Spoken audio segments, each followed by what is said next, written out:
नमस्कार मित्रों, कुंडली दर्शन 8 में आप लोगों का स्वागत है।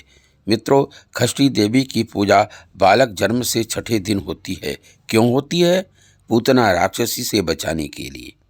आइए जानते हैं भगवान कृष्ण छठे दिन पूतना राक्षसी के अधर्म का अंत करके पूतना का वध कैसे करते हैं। कंस ने जब सुना कि देवकी का 8वां पुत्र जीवित है तो उसका भय और क्रोध बढ़ गया। उसने पूतना राक्षसी को बुलाया जो नवजात शिशुओं को विषैला दूध पिलाकर मार देती थी।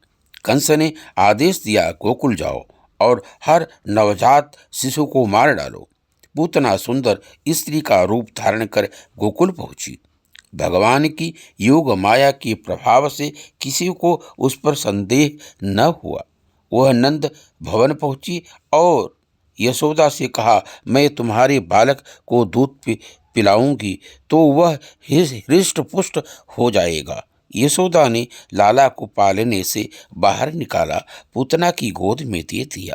पूतना दिखावे के रूप में प्यार करने लगी। कन्हैया जानते थे कि यह लाड़ प्यार करने नहीं, मारने के लिए आई हुई है।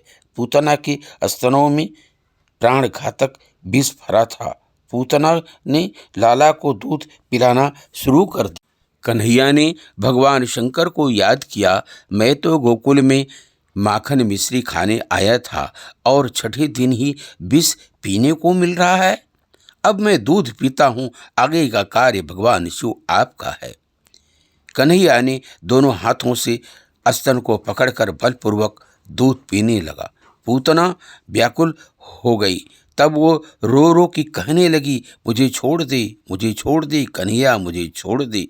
कन्हैया मन ही मन कहने लगे, मेरी माता ने तो मुझे पकड़ना ही सिखाया है, छोड़ना नहीं। मुझे पकड़ना ही आता है, छोड़ना नहीं आता है।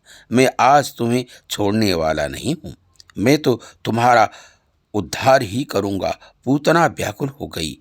उसने राक्षसी रूप धारण किया। वह आकाश मार्ग से कृष्ण को उड़ा ले चली।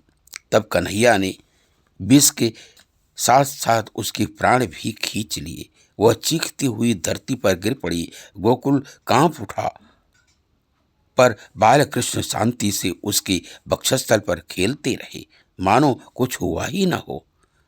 पर यह पूतना कौन थी जिसका प्रभु ने इस प्रकार उद्धार किया? जब वामन रूप में राजा बलि के यहाँ भगवान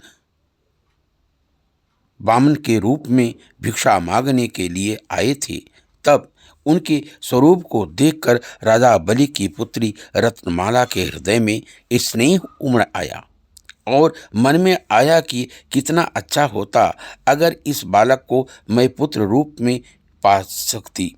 मैं उसे दूध पिलाकर उसका लालन पालन करके धन्य हो जाती। वामन के तेजस्वी स्वरूप को देखकर रत्नमाला के हृदय में पुत्र स्नेह उमड़ आया था, किंतु अपने पिता की अवदशा देखकर शत्रु भाव भी उमड़ आया और उसके मन में यह वामन को मारने की इच्छा जागृत हुई। यही रत्नमाला वात्सल्य और शत्रु भाव दोनों लेकर पूर्व जन्म में पूतना बनकर आई। मित्रों, अभी आप लोगों ने सुना पूतना कौन थी और उसका वध बालकृष्ण ने कैसे किया। अच्छा लगा हो तो लाइक सब्सक्राइब करें। धन्यवाद।